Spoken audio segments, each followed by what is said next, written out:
You're tuning into the Journey to Your Best Self podcast, where we explore the past holistic well-being, personal growth, and living a fulfilling life. Each episode, we bring you insightful conversations, practical tools, and inspiring stories to help you integrate your mind, body, and spirit on your journey to becoming your best self. Let's dive in and embark on this journey together. Thank you again, Dean, for being with us today. We are so happy to have you. You are doing amazing work in the field of mind, body, spirit, which we are very much involved with in evolving and spreading the word to how to integrate this into our modern world, our everyday life. So, Dean, can you tell us a little bit about yourself and what you're doing in your practice as a breathwork facilitator? Sure. So I've been practicing breathwork for about 6.5 years now. I've been doing it as a full-time career for about 1.5 years. And so my journey with breathwork started about 6.5 years ago when I lived in Southern California. I was going through a drug and alcohol addiction at the time, and at the treatment center I was at out in Laguna Beach, a gentleman brought breathwork into the facility. I was a closed-minded, guy from New Jersey and was kind of resistant to it. What is this breathing stuff? Someone's going to teach me to breathe type of thing. And he asked me to go and do it with an open mind and an open heart, and I did. And in that first session, I left my body and I talked to spirit, and something clicked in my brain, which just allowed me to zoom out from myself and see how I'd been living my life, and just light bulb moment, realized that wasn't the path I was supposed to be on. And so I asked spirit in that session to give me the motivation to do this thing. And the next day, my feet just started doing the walking. It was completely subconscious of what happened. It wasn't me doing it. It was something bigger than me that was doing it. So I started doing one-on-one sessions with that gentleman, and I was able to clear out all this trauma and this emotional density that was in my energetic body. And it was the catalyst that saved my life. And so when I moved back to New Jersey, I was looking for someone who did similar breath work in the area, and I couldn't find anyone except in Manhattan. And Spirit told me in a breathwork session, there's a need for this in the area. Quit your corporate job and do this. And I was very resistant to that. But gratefully and luckily, I listened to that message, and I did quit my corporate job and I started this. And it turns out there has been a huge need for it in this area. And so I started with that transformational style breathwork. I trained under David Elliott, who's a pillar in that breathwork healing community. And other people started asking me about, is there breathwork for anxiety and depression and things like that? And so I started studying with Dan Brule and Oxygen Advantage, and got my yoga teacher certification and learned more about pranayama techniques as well. And I just kind of build on my arsenal of breathwork, and through working with pain clinics and firefighters and veterans, there's really a breath technique for everything, it turns out. So yeah, absolutely. All right, so now we have about 10 hours of material that we could expand on just on that. But let's go back to that breathwork session and your life, and seeing, hey, how did I get here? Like, this isn't what I'm supposed to be doing. So, you mentioned like you subconsciously, and you felt it through spirit, you realized, I got to change directions. What was your life, if you don't mind me asking, what did your life look like, and what were you not in alignment with? Where did you know but not know that things were out of control or not what you wanted them to actually be in terms of your soul's mission? So, that goes back to my childhood. I have an older brother who he just always knew as a little child he wanted to be an actor. And so older brother had a mission, had a purpose, always wanted to do. And I was the younger brother who never really knew what he wanted to do. My parents did get me into plays and acting and stuff like that, which I enjoyed doing, but I was a rebellious, I don't want to be like my brother type of thing. So I always, and I still do, go against the grain. So I like the music aspect of it. So I got my first guitar when I was 12 and I started playing music. And I got signed in a band after I graduated college. And that seemed to be my purpose at the time. But through getting into the music scene, which is a lot of, drug scene as well, that got me off my path with that for a little bit. I was raised in a religious family and again, questioning everything. When I went to college, I got my bachelor's degree in philosophy and comparative religions because I needed to find out for myself if what I was taught as a child was my spiritual path. And, I wrote my senior thesis on every religion, Judaism, Buddhism, Mormons. I had to study it all and go to all these churches. And I just found out that everybody's trying to get to the same point, the top of that mountain, that path of enlightenment. Everyone just has a different village at the base of the mountain, but they all have their own route there. And so I just found out that everyone's kind of doing the same thing, but what is that same thing for me? And when I did join AA, the beautiful thing about Alcoholics Anonymous is you get to choose your own higher power. And so the concept of I get to choose whatever that is really resonated with me. And so for me, having that analytical mind as well as an open heart for spirit, for me, the fundamental underlying laws of the universe is God to me. And so through that, I was able to find, if you do the 12 steps of Alcoholics Anonymous, the 12 steps is having had a spiritual awakening as a result of these steps. We carry this message to other alcoholics. So by doing that, I did have a spiritual awakening, but then I guess Spirit or God had other plans, that there was a time in my life when I just started seeing all these angel numbers everywhere and I didn't know what that meant. So much that I had to Google, like, what does it mean when you see 444 all the time? And I was just drawn subconsciously to spiritual literature. I was reading spiritual literature, self-help books, like 3 books a week, which when I read this Google article, it said you're on a spiritual awakening. You're probably drawn to spiritual literature. You're probably doing a lot of shadow work on yourself. And I'm like, yes, yes, yes, I'm doing all those things. And I had to lean back on the things because that dark night of the soul is very painful. And I had to lean back on the things that worked for me early in recovery, which was Reiki, which was breath work, which was sweat lodges, things like that. And that's what brought me to the breathwork path. And I just started getting back into that and then got my Reiki certification and sound healing certification. And that just opened up my whole world to spirit. And since doing the inner work to clear all those past traumas and that emotional density in my body, which is an ongoing process, as you know, I found myself in a place that my whole purpose in life was to just help other people find their path. And it's turned out to be, as my mom always said, you're a late bloomer, but it took me 46 years to find out that my purpose is just to help others heal. Wow.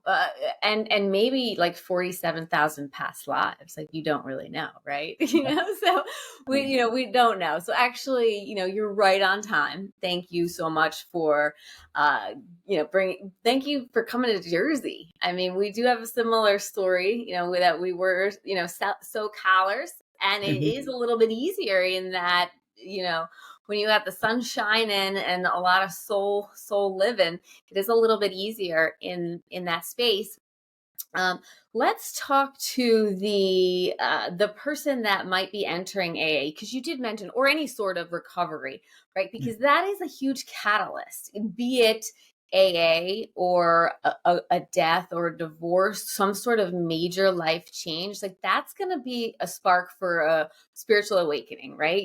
The Buddhists say you need to suffer in order to awakening. That's almost always going to be there, right?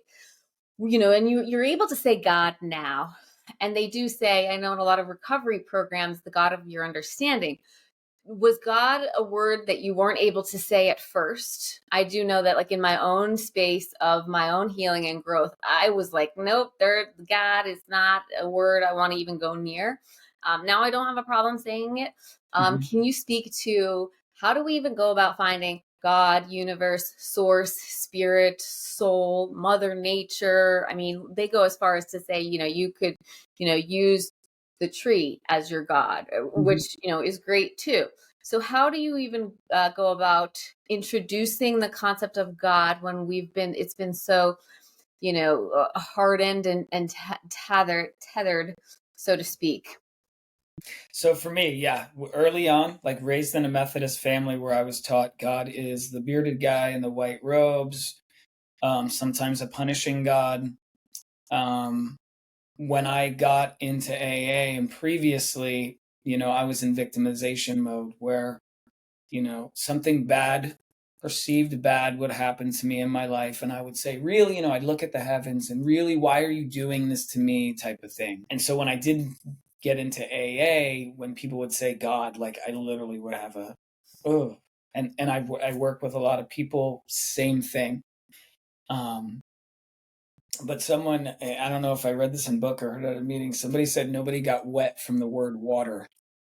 And so I realized that God is just, it's just some three letters that we put together so that our human brains could identify that with something. And like you said, if you call it God, source, spirit, whatever it is, it's still that oneness, that thing that is either in us all, outside of us all, And so I got over that it's just a word. It's just something that I assign an attachment to guy in a robe or whatever. And I no longer assign that attachment to it. So I can freely say God because it's just, I could say God, spirit, whatever it is, it's all the same thing to me. But to find it, I now know you have to open yourself up to it.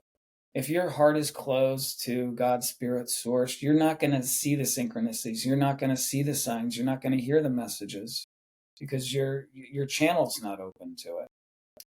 Which, a lot of my clients, they're gripped so tight. And when you relax into spirit, you relax into God, you open yourself up to it.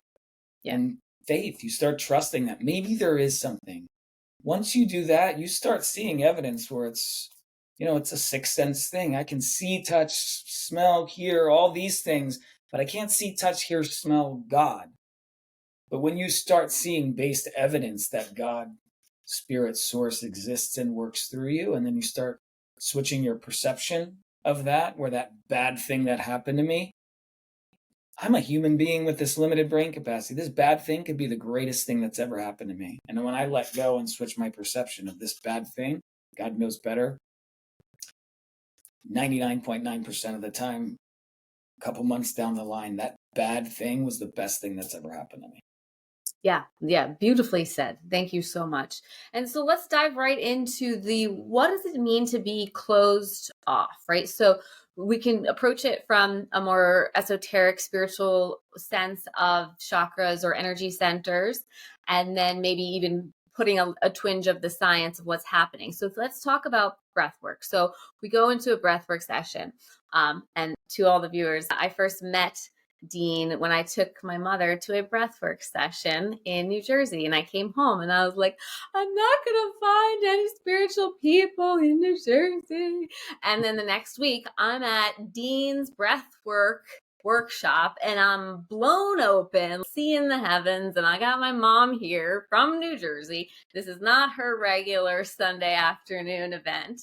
And it was absolutely beautiful, and it was exactly what I needed. So thank you for that. But what's happening there? What's happening? I mean, maybe my system might have been a little bit more primed, and maybe I dove in, but my mother had the same benefits in terms of connecting therapeutically to her body. She felt a lot of release.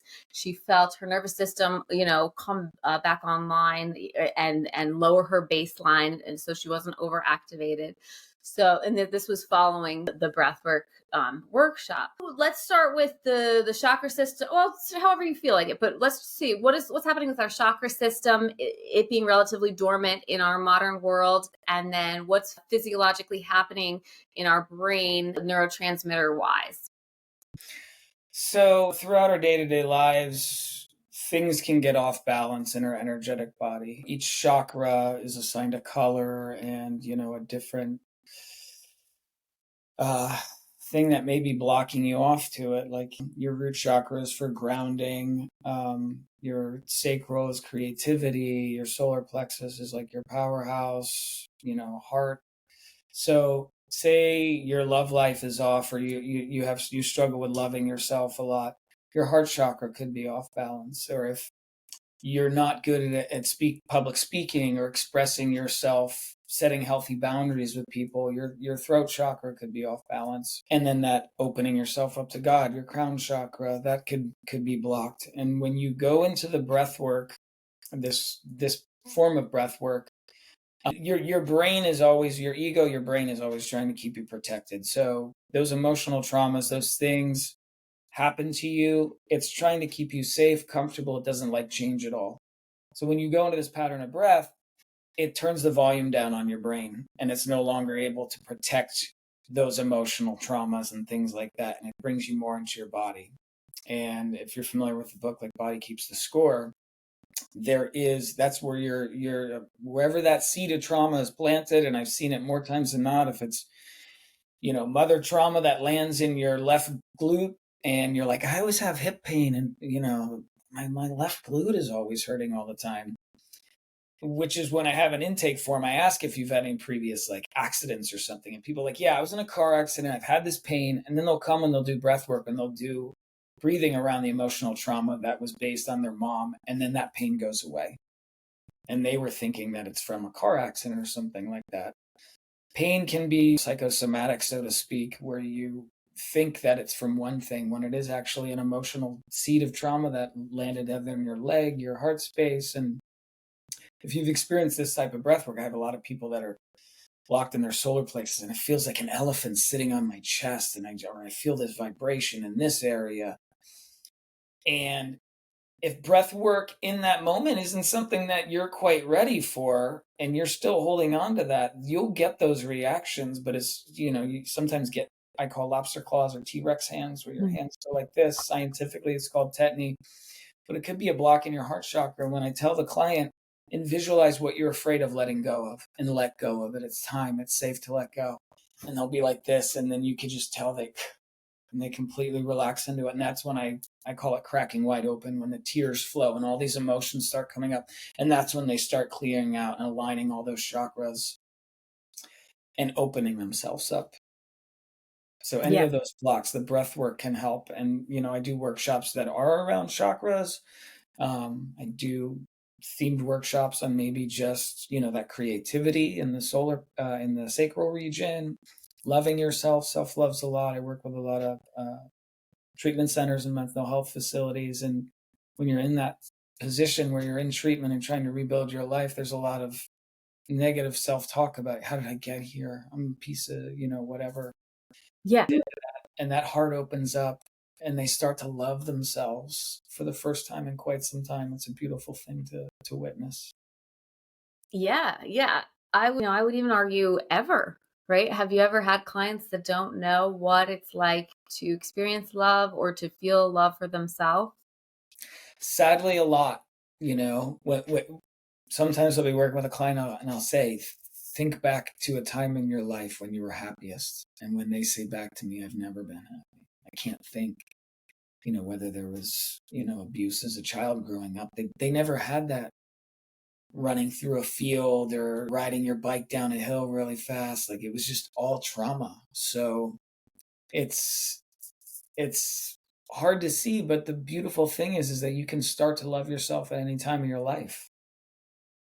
There's no time like the present to start. Absolutely. And what's beautiful about this is you don't have to try, right? You're not like, ooh, I got to try harder and harder and harder. Actually, it's the opposite, right? It's an unfolding.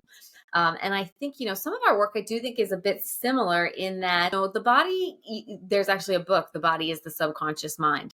And so the body really can be the storehouse for all of our emotional traumas, triggers, unprocessed emotions and experiences and memories. So when I say trauma, I'm using it, very broadly, that most people have some sort of a trauma. be it physical, emotional, chemical, spiritual trauma.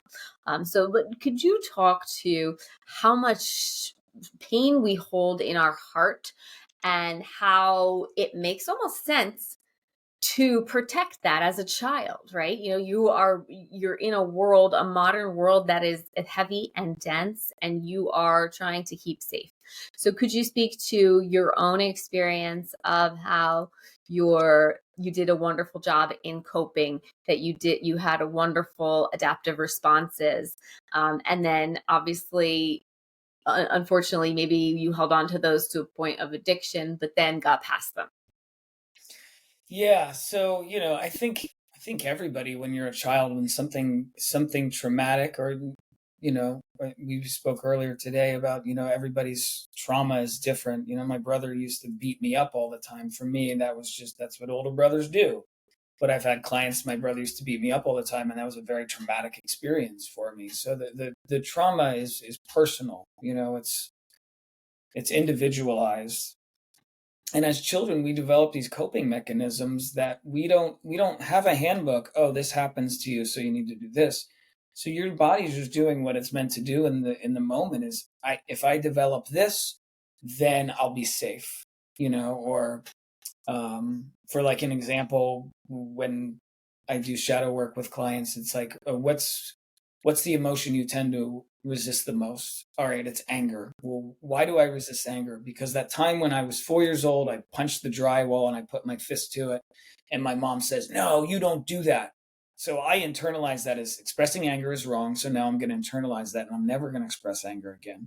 Well, that energy needs to go somewhere. So now I'm internalizing. Now I'm really just angry with myself all the time. That grows and grows the more I keep that stuff down. Now I grow into an adult, and people are like, "Oh, Dean's the most calm person in the world. He never shows anger." Well, it's stuck in here. I'm giving that anger towards I'm angry with myself all the time. And then that manifests into a drug and alcohol addiction, or whatever it turns into, until you start to do the work. And the good thing about breath work is it short circuits any of that up here, where now you don't even know, it's your subconscious. Consciously, you're like, I'm not an angry person. And then you're in a breathwork session and you just scream out all this anger. Like, oh, where did that come from? Well, that's been pent up for however many years since a child.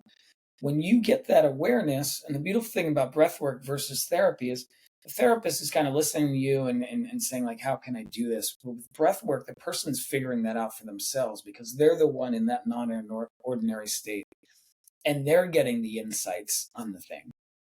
So with me during breath work, like, I had sexual trauma from my past that I didn't even realize was there. I was at such a young age, so much that when it came out, I didn't even believe it. So I had to check in with family members. Did this thing even happen, or am I making this up? Oh no, that happened. That was a suppressed memory from when I was 2, 3 years old. But that was stored in my body for some 40 odd years. And during breath work, this shut off the subconscious.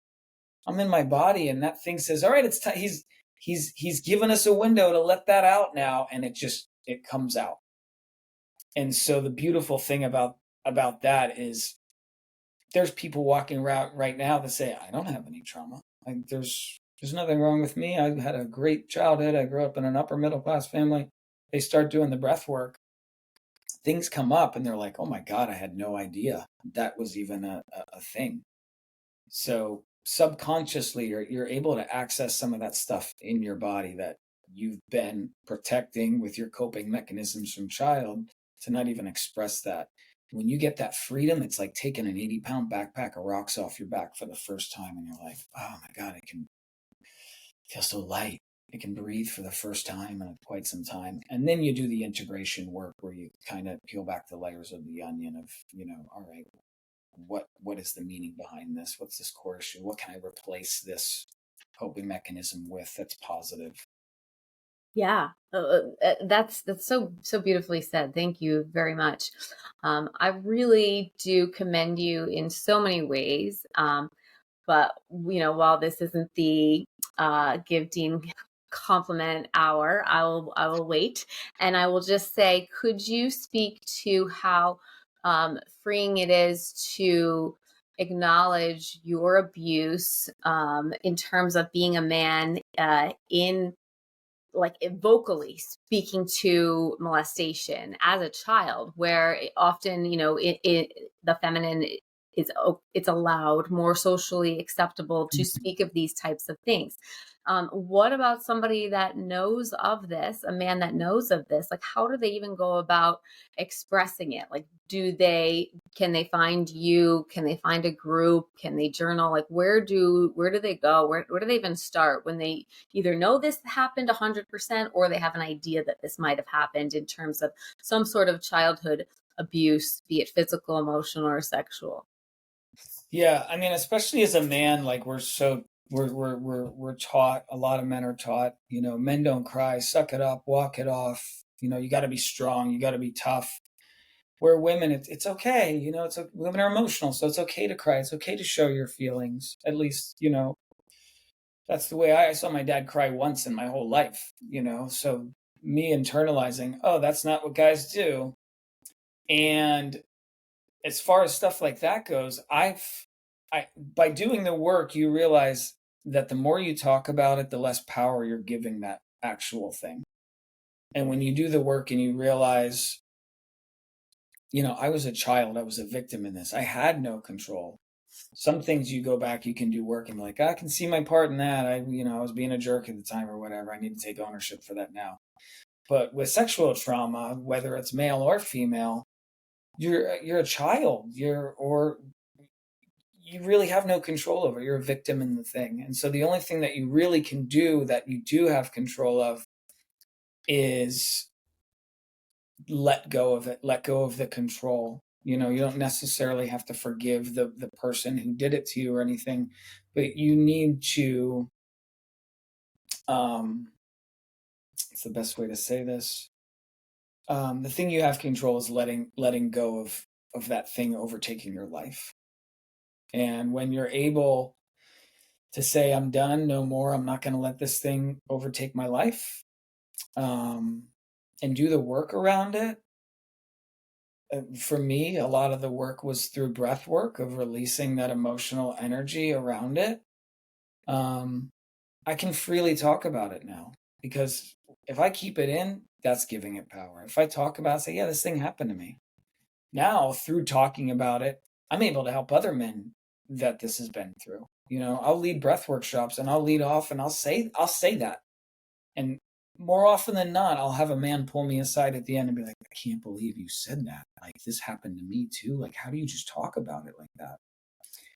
And then by me speaking about it, I'm able to help other people because it's not singular. When I did the research around this, I thought, 4 out of 5 women have past sexual trauma. It's just as high for men, unfortunately.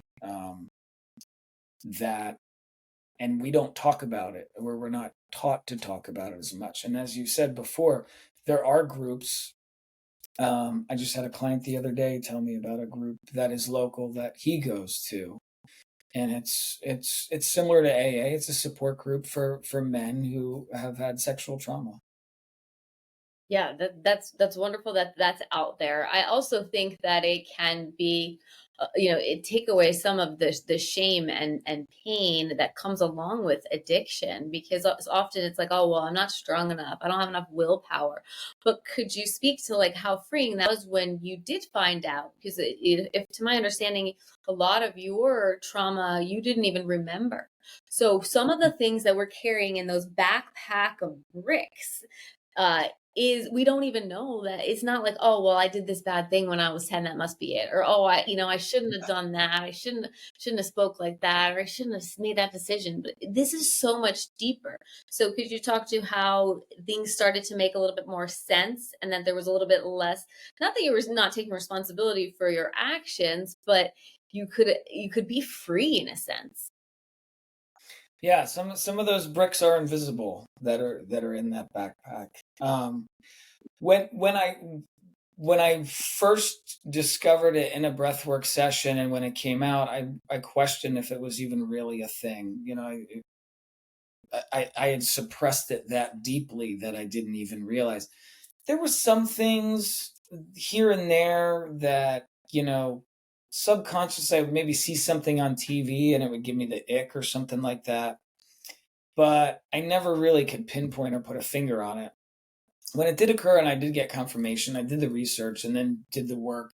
I did reach out to someone similar in your path. I reached out to a hypnotherapist to maybe see if they could put me under hypnosis to bring me back to that state, where I could maybe revisit it or something like that. After speaking with her, ultimately, I just realized that just knowing that it occurred, I didn't need to relive it, um, and that I could do the work around it. So I opted not to like go into a hypnotherapy session to kind of go back, because the breath work brought me into that state and made me realize that it did occur. But I'm sorry, what was the original question? Just how freeing it can feel. Oh yeah. So when that happened in the breathwork session, and when I did something with the person did something called an entity release with me, um, I left my body. I had a full Kundalini awakening. If people know what that is, like everything just opened up. I left my body. The amount of energy that was buzzing through my body was almost not being able to withstand it. And I left my body. I remember looking down and seeing all these people breathing around me, and I saw myself, and I was completely convulsing and just uncontrollably having these wavelengths of energy flow through me. That lasted a good 3-4 days afterwards, until I started, doing some grounding techniques to get me back into the 3D reality. But when I had that freedom, when I released it and realized that thing had no power over me anymore, and the man I trained under, David Elliott, he said, when you release these things, a couple things are going to happen. That energetic cord is going to be cut with the predator, and that predator is going to pick up on that energetic cord, and they most likely will reach out to you. And I was like, this was 40 years ago. I haven't seen this person in 40 years. And that it could manifest, if it's sexual trauma, it could manifest as cyst, cancer, dis-ease causes disease in those areas. And I had several testicular surgeries. I've had inguinal hernia, a lot of surgeries in that area. And I was like, that made sense to me. And when I got back from that retreat, 2 days later, the predator, so to speak, looked me up and tried to friend me on Facebook. And then a couple months after that, I went to get an ultrasound, a follow-up ultrasound, and the doctor came out, and I'll never forget it. He took the piece of paper and he looked at it and he goes, I don't understand, but all your cysts are gone.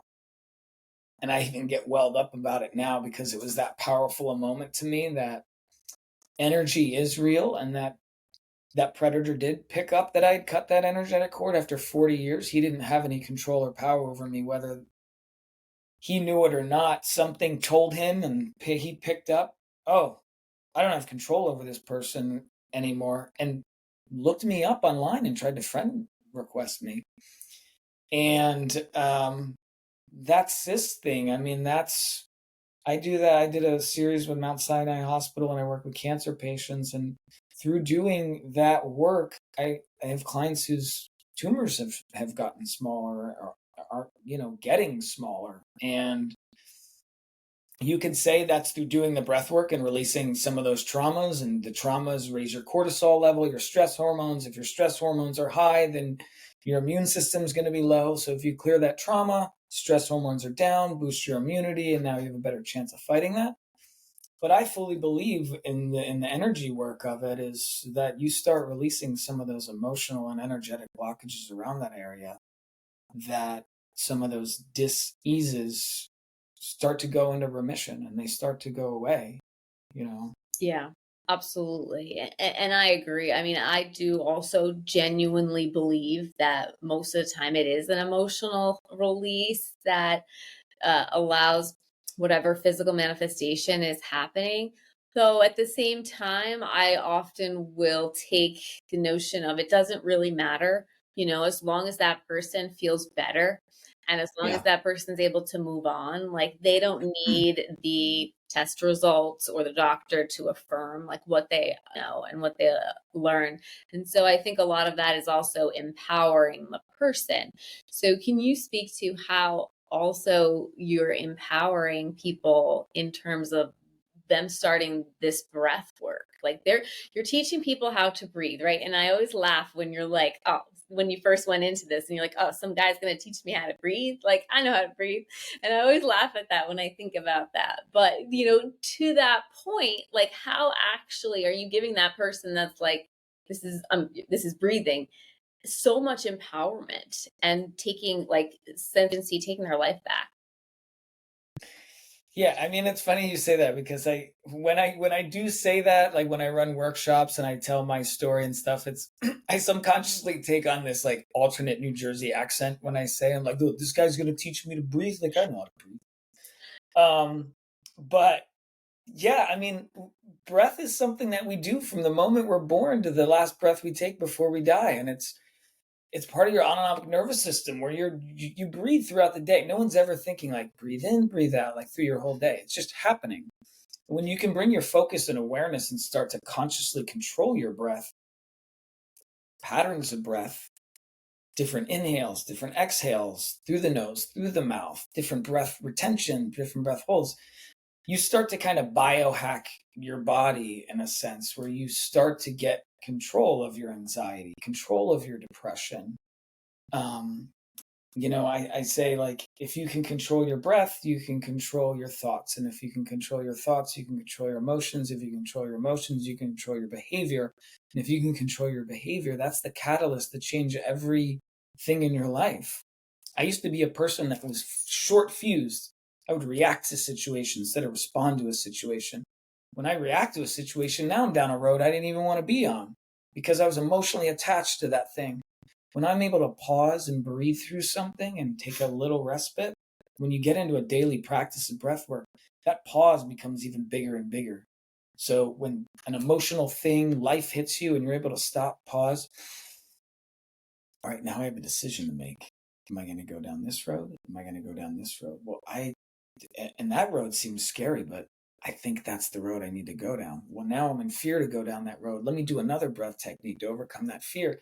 And now I'm down this road where my life's gotten completely better because I've overcome my fear. I didn't react to the situation. I responded instead. And you don't realize that every moment you're making a micro decision that's altering the whole path of your life. And when you can get into a daily breathwork practice and start to learn these tools, you get to take control of your whole life in an aspect. If you told me even 2 years ago when I was wearing a suit and tie to work that I'd be wearing yoga pants to work and teaching people to breathe, I'd be like, how the heck is that going to happen? But those micro decisions I made throughout my day and I was able to breathe through them and practice the daily practice, little bothers me at this point. My car breaks down and I'm stuck on the side of the road for 3 hours. That's just life now. Old Dean would be cursing the heavens, pulling a Karen on the phone with AAA. I've been waiting out here for 3 hours. Don't you know? Pounding on my high chair like a 4-year-old. I don't do that stuff anymore because I breathe through it. I switch my perception like God, like that God consciousness thing we said in the beginning, where because my car broke down, it might be saving 3 people's lives right now because traffic's backed up. I don't know. But it's not about me anymore. It's about the oneness of everything. The benefits of this, the biohacking of it is what definitely, like I said, when I first got into this, it was just the transformational, release the trauma type of thing. But once you can get into a pattern of breath where you can specifically alter different parts of your body, different emotions, different endorphins. Yeah. It's a game changer. You're actually, People don't realize that. Yeah, go ahead. No, you don't realize what? Well, like I said in the beginning, like you go through your whole life just breathing in and out, but when you can control that pattern of breath, you can change your state of mind in an instant. I mean, some people take Xanax, some people take opiates, whatever, to change the way they feel. God's given us this lungs, mouth, oxygen, carbon dioxide. You can literally alter it. And you've taken my workshops. I mean, some of it gets you even higher than drugs do. For sure. Well, and I found that coupling the breath work with the coaching is a huge help. And I do have a lot of clients who come to me that know they have trauma and they're just quite not ready to do it. And with the coaching, I might start to implement baby steps into their life. Like I have one client here and she texts me every morning like, damn you, Dean, I made my bed. So I'll have them like, just start with something small. You don't make your bed every morning. That's a micro change in your life that, all right, I made my bed for 2 weeks. I was resistant to doing that. I don't see the point. I just get back into it at the end of the night, which I hear excuses when I don't have time to meditate. I don't have time to that. Like I used to say the same things. Set your alarm a half hour earlier. Now you got a half hour to meditate. Go to bed a half hour earlier. That's just that inner resistance to either facing the trauma, making drastic changes in your life. And for example, there's one client, it's like, I don't see the point in making my bed all the time. And I said, it's like the Karate Kid, like where he's teaching him to wax the car and paint the fence. Like, you don't need to see why I'm telling you to do this. But in a couple months, you're going to know karate and you're going to be able to defend yourself. So you're doing these small things. I don't understand why I'm doing it. Well, that making the bed, now you got a morning routine. Now you're going to tag 5 minutes of breath work onto that morning routine. All right, 5 minutes I can do. Now they're doing 5 minutes of breath work. 2 weeks later, they're starting to see the change in how they've started to train their nervous system to self-regulate itself. All right, you did 5, let's do 10. You can do 10. All right, what do you do in the morning? Well, I eat a Pop-Tart. All right, we're getting rid of the Pop-Tart. We're going to make a change in that. Why don't you have some yogurt and granola or something? So you start to make these baby steps, these micro things. You do one thing. I say this a lot of my, you do one thing every day for 30 days. By the end of 30 days, you got 30 things done. You're going to see that benchmark of progress in your life. And in 30 days, you're going to start to see a change in your physical, your emotional, your spiritual, your mental state. Now that you've seen the evidence of it working, let's ramp it up another notch. Let's start to make some of those medium changes in your life because now you already know. And it's an ongoing thing, but sometimes you have to handhold. Sometimes you got to handhold people to it. Some people are ready to cannonball dive into the deep end of the pool.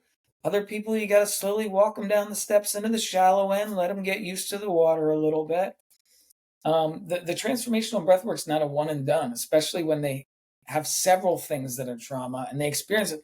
Like people come to my workshops and like, oh, wow, that was great. I feel so much lighter. And then they don't do anything about it. Yeah. I myself do. I've been breathing every day. I haven't missed 3.5 months. I do a half hour of the transformational pattern. My alarm goes off in the morning. I lay in bed. I do a half hour of it. Within 2 weeks, and I'd never done that before. I've been doing breathwork for 6.5 years. Within 2 weeks, I noticed things in my exterior world that were changing. 2 months in, forget it. Like I was Teflon. Nothing could touch me. The buttons that we'll get an argument with my ex-wife about or something like that. You know what? There's no point in this. Let's approach this from a more reasonable angle and a nice low tone of voice. And it bleeds into every aspect and every facet of your life. And people don't realize that. What is breathing going to do for me?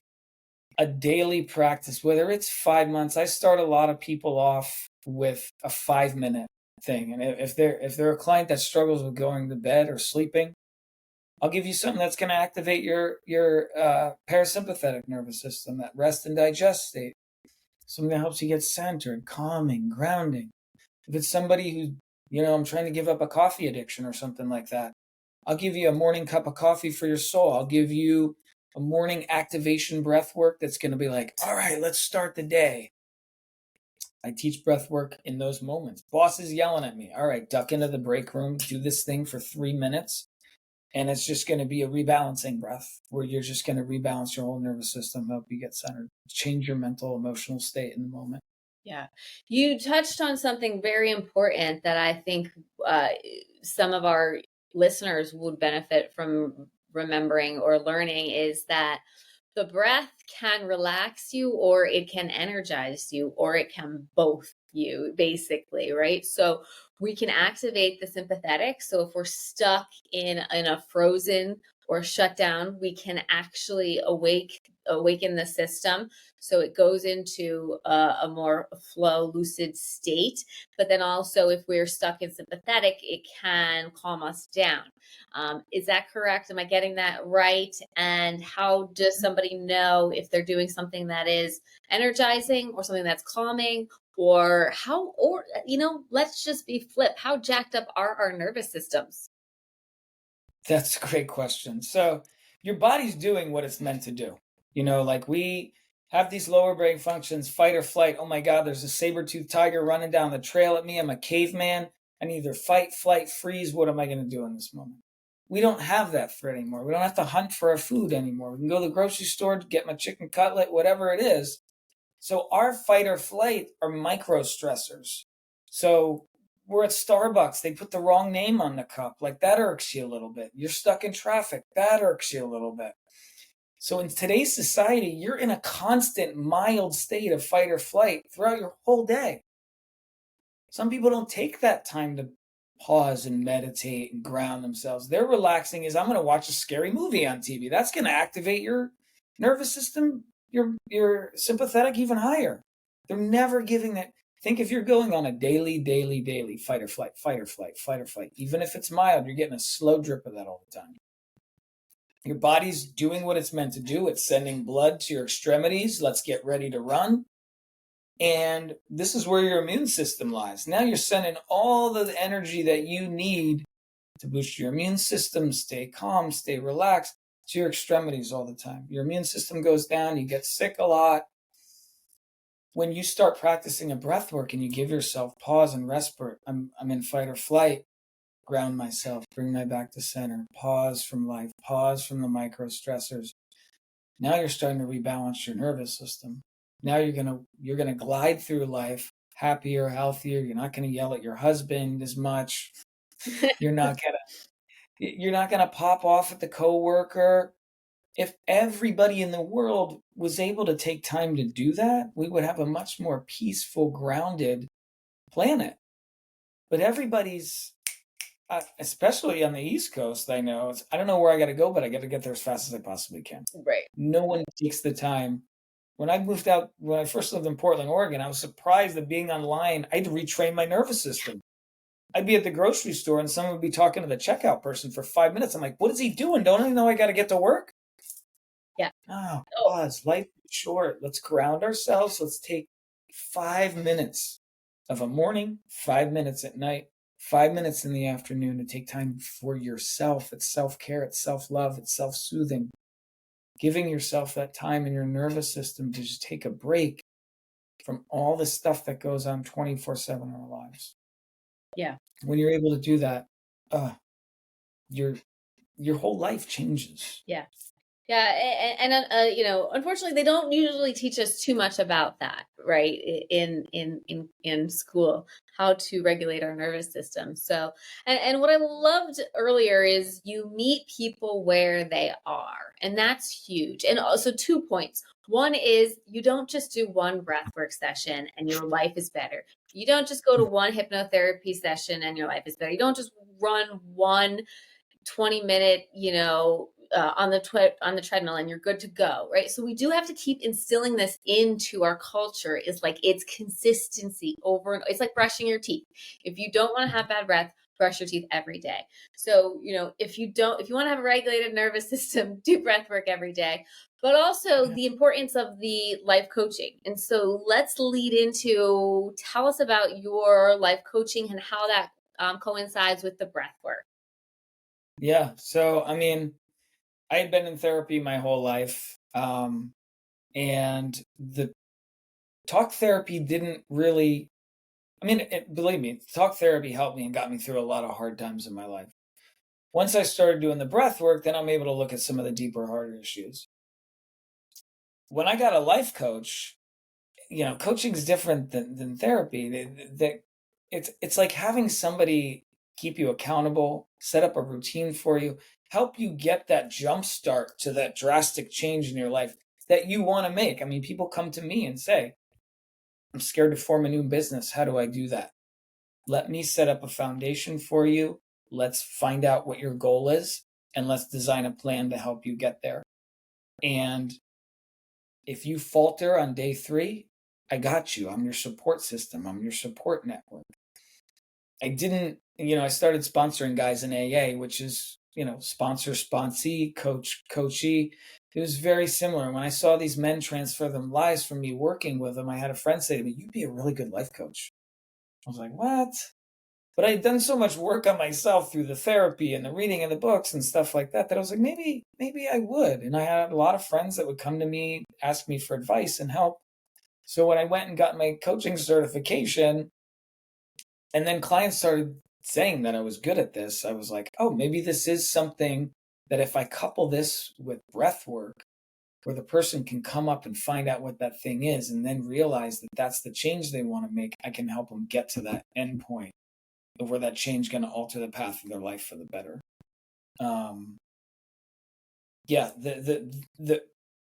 I don't think a lot of people do breath work with coaching. I mean, I haven't run into a lot. I hope there's more, because when you breath work and something comes up for you, the client doesn't know what to do with it. Yeah. It's like, I've had this thing and now what? Right. And that I can go talk to my therapist about it, but the therapist might approach it from a different angle than somebody, like you said, who knows about chakras and aligns and where trauma is stored in the body and thing like that. They could just be like, oh, this is a Freudian, Jungian approach to the thing, which maybe that's not what it needs. Yeah. Yeah, you're not talking at them. You're exploring different solutions. You're meeting them where they are. I think of it as like, I tell clients, like, I'm going to just be like with you in your back pocket. If you need to pull me out, like, you don't have to wait till Thursday at 6 p.m. to sit on a couch, right? You can call me up and I won't yell at you if you do something wrong, but I'll tell you why you might have, started crying hysterically on the way home from, hypnotherapy or breath work, right? So Yeah. it is like this beautiful field that I do see is starting to grow, but I agree. A lot of these, a lot of these more spiritual practices, they do need like some integration and some nurturing and some love. And usually best by those that have been through some of the rugged terrain. So yeah, and that's why I life coach people, which is why I have a life coach, and he's got a life coach. Like, who am I to tell you you need life coaching when I don't have somebody I'm working with? It's beneficial to have somebody on the sidelines who can see stuff that you can't see. And not tell you what to do, but suggest to you, you ever think of looking at it this way? And then they're like, oh my God, I never thought of it that way. Well, what if you just did that? Try that for a minute. And then they're like, oh my God, that's what my coach does for me. I learn more from that man than I could ever figure it out on my own, watching YouTube videos, reading books, because he's blazed the trail, like you said. Therapy, like, I've had therapists who never had a drug and alcohol addiction. He can tell me that in the DSM that I have drug and alcohol addiction, and this is what he learned in college to help me. But when I get in front of a counselor who's like, listen, I get it. I was an alcoholic for 15 years. I'm more likely to be like, all right, how'd you get where you are? Yeah. Here, take my hand. I'll show you. Let's go. Yes. Yeah, it's the back and forth, right? Because that therapist, and there's a lot of great therapists, a lot of great psychologists. I have one of those too. and so, and they might have to do some continuing ed, but a lot of times it's not necessarily with the same, blood, sweat, and tears that you went through a lot of the stuff. And to, your point of saying that you were doing this 30 minutes a day of breath work, and it's like, well, you're ready. Some people might think, well, you're already a breath work facilitator. And it's like, no, like, that's it. When you're in this field, like, you're always going to be on the path, right? At least to my understanding, like, I'm always going to be doing another thing, another retreat, another training, but I'm going to be using myself as a guinea pig so I can go back to, my clients and be like, oh, hey, I did this, this, and this. And, maybe they take some of it and they use it. Maybe they don't, but at least they know that I'm putting in the work for them, for myself, for spirit, for everyone. Yeah, and that's the thing about this. It's not only is breathwork not one and done, the healing journey in itself is a constant, endless, till that last breath you take. I had another coach friend say to me that once you get over a hurdle, there's another hurdle there waiting for you. And sometimes you're like, God, will I ever be over this healing stuff? No, but you can get the big stuff out of the way and then start tackling some of the medium stuff. And then the rest of the stuff is like, well, I already overcame that giant thing. Yeah. What's this little thing? Right. And that accountability too, of like making those changes in your life and having somebody like yourself or myself in the back of your pocket. I'm in stress right now. I don't know what to do. And just having that, it's like a lifeline of grounding to somebody external. I called my coach last week. He was on vacation in Italy with his wife. Do you know how much that meant to me? That he said, we're in a time difference. We're at dinner. Let me call you right afterwards. And he took time out of his vacation in Italy with his wife because I was in crisis over something. Yeah. And he appreciated that I was vulnerable with him. He appreciated that I reached out to him, and he gave me a solution to my problem in moment. I was so grateful for that. It made me feel safe. It made me feel grounded, and it made me feel supported. Yeah. Which I think a lot of people don't have in their day-to-day lives. Yeah. To support. And the reality of it is, a lot of times people, they speak of like these boundaries and whatnot. And to some extent, I do understand that. But a lot of times when it's happening, like in the moment, is really like when it needs to be addressed. Not, like I said, Thursday at 6 p.m., like come into my office. It's like by then, who knows? It might have created more karma, or it might have not gotten dissolved or transmuted. So it is, and that's just the nature of the work. I love it. I'm pretty sure you love it. Most people in this field love it. Like, I don't see that as a nuisance if a client reaches out to me at 9:00 at night. Like, it's my choice to answer, but I also I signed up for this. I enjoy that part of it. So I make space for my clients with it. If you get a coaching package with me, you get some breath work, and then you get what's called a pocket coach package where you're in crisis, reach out to me. I'm here because I know what that's like. I mean, if it's 3:00 in the morning and I'll probably get back to you when I wake up, or if I'm at my son's soccer game, I'll text me, or voice audio is a good thing. Yeah. Leave me a thing on your problem. I'll give you a thing to it. But at least in the moment, you're getting some support and you're getting some clarity on the situation. Yeah. That you have. Absolutely. Instead of waiting till Thursday at 6:00, like you said. So, and that's probably been in mass, somewhere where I go to a therapist, just couldn't stand it at 6:00 on a Thursday. I'll have to look into that, but that's the first thing that came to me twice. So tell our listeners, our audience, where they can find you. Do you do online sessions? I know you do in person? Can they sign up for a newsletter? Can they find your schedule? Yeah. So if you go to my website, which I'm sure you'll put a link in, healingandbreathwork.com, there is a section to contact us. You can fill out a field for your name and email to get the newsletter and email updates. I send out different breath techniques from time to time. And then you also book now. You can read about my bio. You can read about the coaching packages, private breathwork sessions, which I both do virtually and in person. I have a studio here in New Jersey where people come to me for private sessions, but I also have clients all over the country that, through the power of this technology, I'm able to have you sit in the comfortability of your own home. You put some earbuds in, lay in bed. I can guide you through a breathwork session. We'll do the integration work afterwards. We'll do intention setting beforehand. So you'll get the same thing. It just won't be that same, person-to-person thing. But I still create a safe container for you to process and get through your emotions and breathe through. And I've had some very, very powerful reactions from people online as well. Yeah. But yeah, if you visit my website, pretty much through that you can access where to find me, where to sign up for the newsletter, where to book. I'm currently in the process of upgrading my website. I've been in the recording studio. I'm recording some guided breathwork meditations right now, which should be up soon, and start posting them on my YouTube channel. So if you do visit the website, you will be able to access all of that. My Instagram, my Facebook, my TikTok, all that stuff is on the website as well. Wonderful. So one more question, and that would be, do you have a book that you could recommend to our audience that has been really transformative for you? I know that might be hard because you've read a lot, though. Was there one that just pops out that was like, ooh, that might have been one of the most pivotal, life-changing or altering or whatever you want to call it? Yeah. So I would say as far as breathwork goes, James Nestor's book, which is a New York Times best seller, is probably a good starting point for people trying to investigate what breathwork is. I think it's called Breathe by James Nestor. It's a big yellow book. And then as far as like coaching and stuff like that, the book that changed my life, that I buy for people as gifts, that I recommend a lot of my clients get, is The Mountain Is You by Brianna Weiss, turning self-sabotage into self-mastery.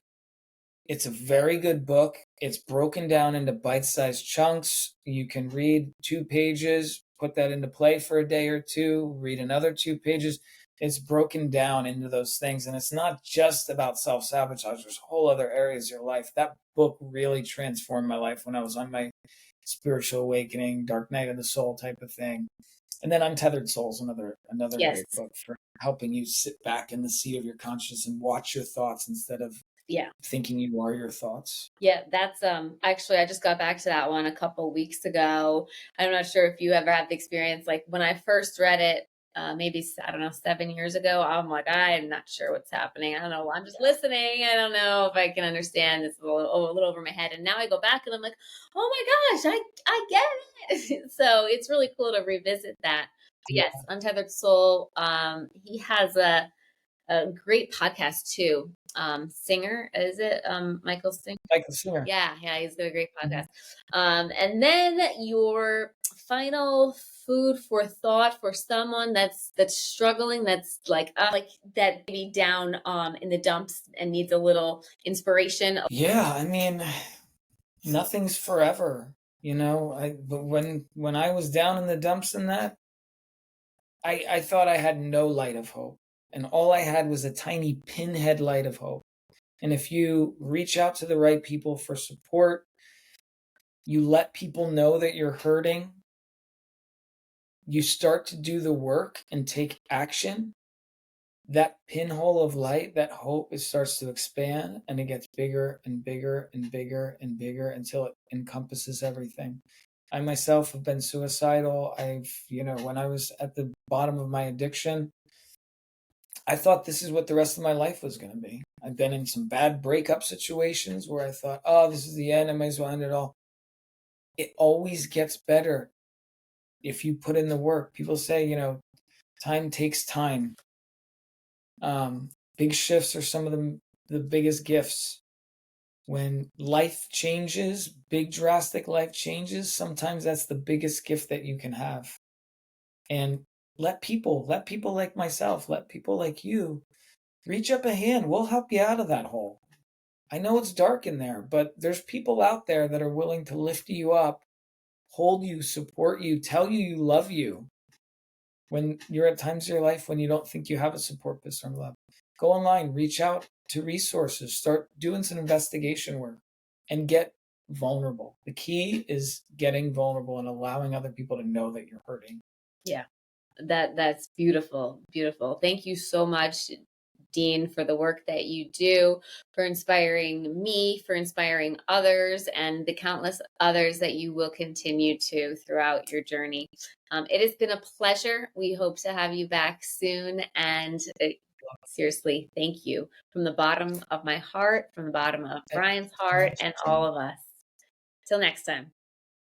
Thank you so much for joining us on this episode of the Journey to Your Best Self podcast. We appreciate you being part of this community. For more resources, insights, and ways to connect, head over to youroneself.com. Don't forget to like, subscribe, and follow us on YouTube, Instagram, and wherever you listen to your favorite podcasts, including Apple, Spotify, and Overcast. Your support means the world to us. Until next time, keep aligning your mind, body, and spirit, and peace, love, and self-discovery.